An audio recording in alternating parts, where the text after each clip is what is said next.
share ko lang ito sa inyo. Nag-profit ako ng $662 ngayong araw. So yan yung mga trade ko, CAD CHF tsaka NCD GPY. So malaki rin yan, nasa mga siguro mga 35,000 pesos din yan. So explain ko lang kung ano yung ginawa ko dito. Lagyan natin sa week. So makita natin yung week profit ko ay umabot ng $1969. So makita nyo, marami tayong trade, maraming profit, halos kulay blue lahat. Pero syempre meron tayong loss. Pakita ko sa inyo yung loss trade. Ayan. So nag-loss tayo ng $914 saka $140.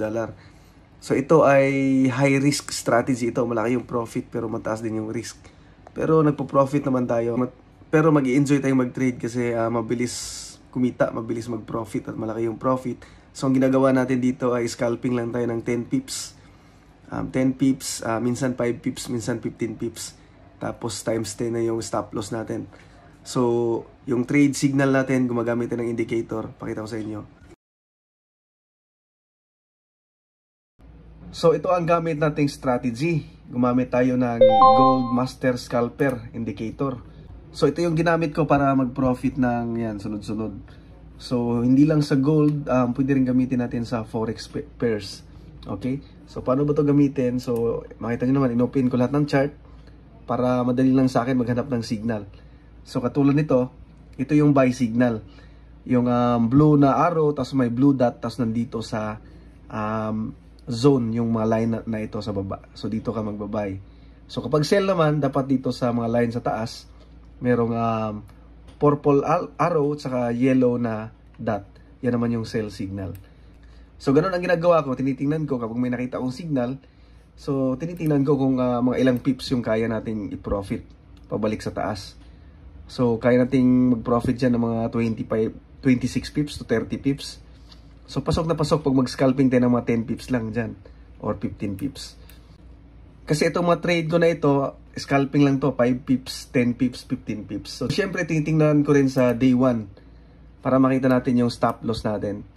So, ito yung candle sa day 1. So, yan yung parang support. So, sukatin natin kapag nag-buy tayo dyan. Saan yung stop loss natin? So hanggang dito yung stop loss natin. Baba sa support mga 150 pips, ganyan. Mga 120 to 150. So makapag-decide na ako kung ilang pips yung scalping ko dito. Okay? So ibig sabihin, mag-scalping ako dito mga 15 pips. Mga 12 pips to 15 pips. Okay? Kasi para safe yung stop loss. Kasi times 10 kasi yung stop loss natin. High risk kasi pero makita naman natin sunod-sunod yung profit natin. Bihira lang yung loss. Okay, so ma-loss ka man, katulad nito, loss tong malaki, so ma-recover mo naman sa dami ng profit mo. So kapag okay na yon na ito na i-trade na natin, so dapat i-check muna natin yung news. I-search lang sa Google Economic Calendar ng investing.com. So importante ito para makita natin na walang, anong currency ba to? Tingnan natin, CHF GPY. I-check natin dito na walang high impact news sa CHF at GPY. Yung high impact news, yung 3 star. Ayan. So, ibig sabihin yan, kapag merong news na ganyan, gagalaw ng mabilis itong CHF, GPY. Depende kung anong currency yung may news. So, hindi siya magandang mag-scalping. Mataas yung risk nun. Pwedeng abutin yung stop loss natin na times 10. So, katulad nito, walang CHF, GPY. Check rin natin yung tomorrow. Ayan. So, merong mga news pero USD, US dollar. So, safe. So, ito magandang i-scalping to, magandang i-trade to. Okay? So, yun, makita natin, nag-profit na ako dito. Total na profit natin, 2,000 US dollar. So, nag-deposit tayo ng 3,000. So, malapit nang makuha yung capital natin. Okay? So, lagpas na 50% na yung profit natin. Okay?